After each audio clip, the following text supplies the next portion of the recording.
I finished watching the Itaewon Class recently, and most probably you have as well.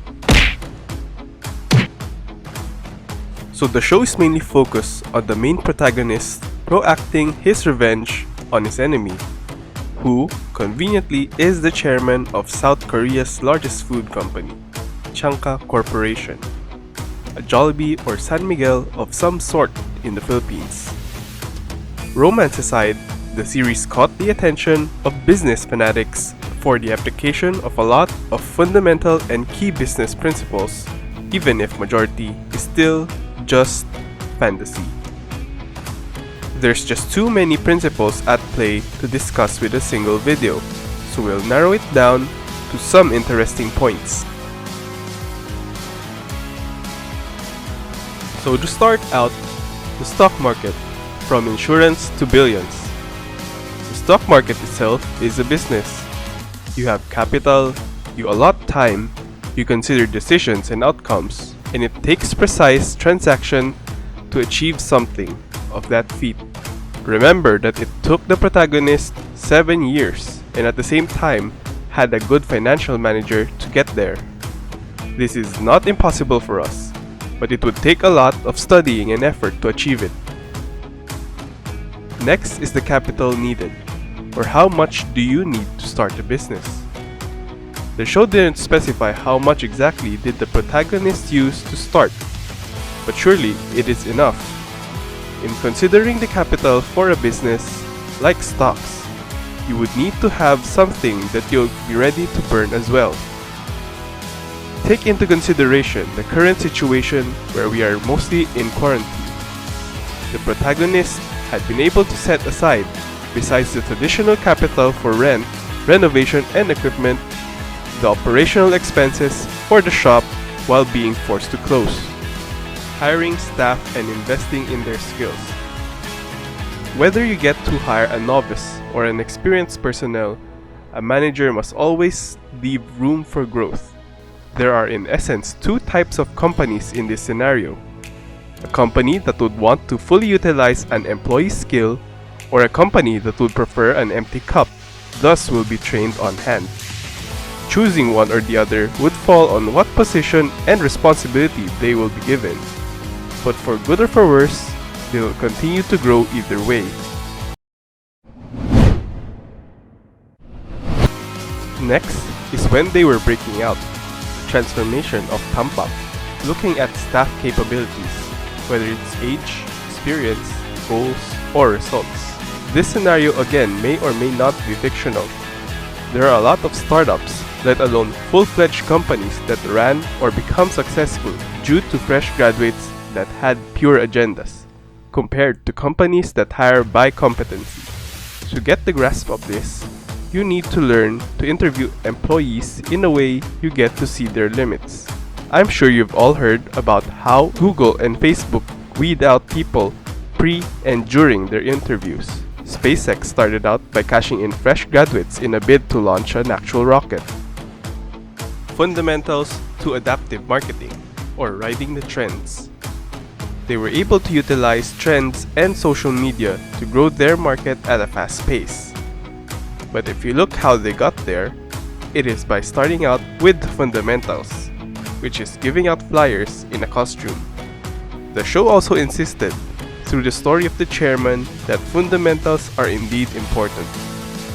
They even considered this during the makeover of the pub early by citing food, service, and ambience as the basics of a pub. Specialty or niche, which leads to traffic retention. When they were discussing the menu, the manager was able to pinpoint that having less selection but better food, such as a specialty, is best. This is a scenario of less is better and quality over quantity. Until you become famous enough that your niche is your brand name, you'll always be remembered by what's most special with you. This also allows you to focus on what you are good at and maintain good standings, especially with your loyal customers.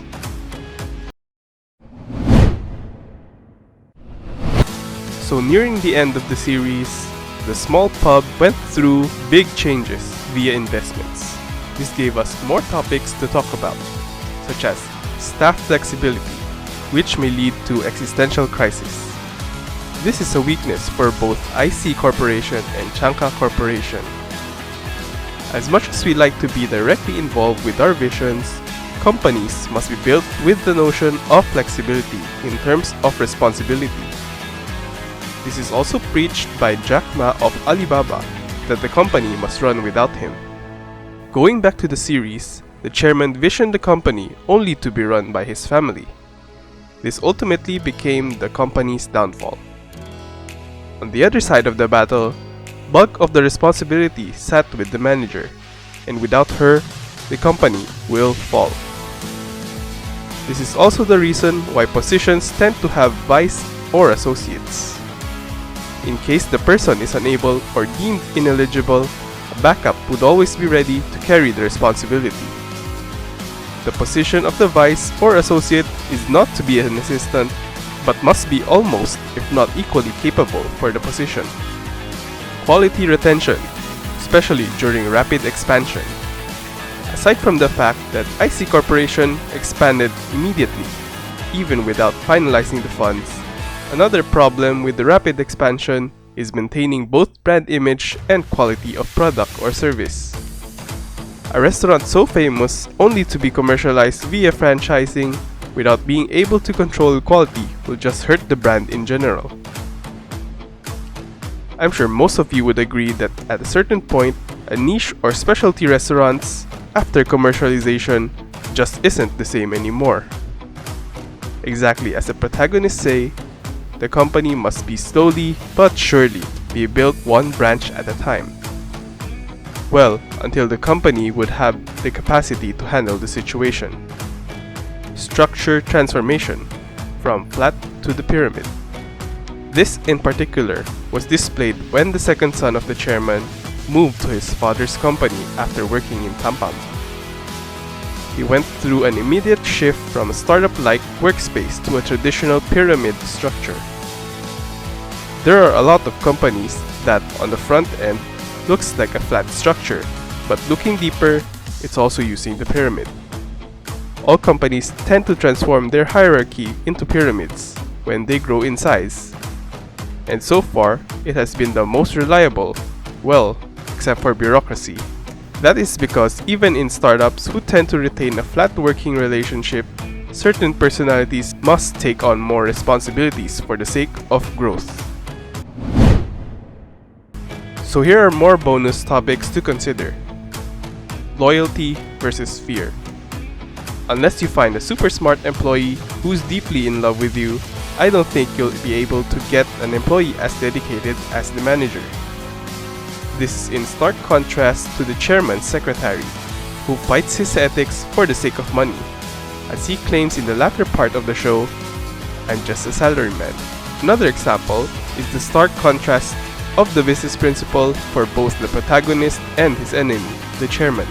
The protagonist always claims to stick to his principles, while the chairman would do anything to keep him in power.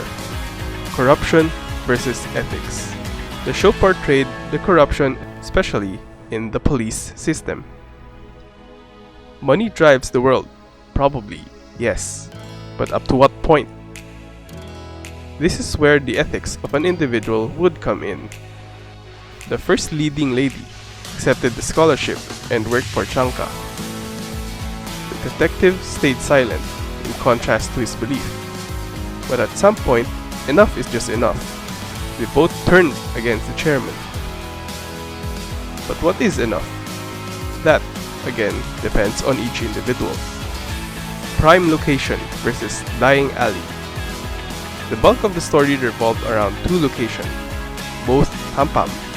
First in a prime location, Itaewon. Then second, a dying alley. Both gave a contrasting environment towards the business.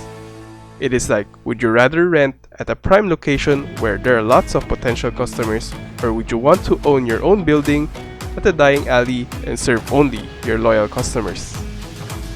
Again, these are just some topics that can be taken out of the series. If you have not watched it, hopefully you'll watch it. Else, Comment down below what other topics you wish discussed in this channel. And as always, please like, share, and subscribe.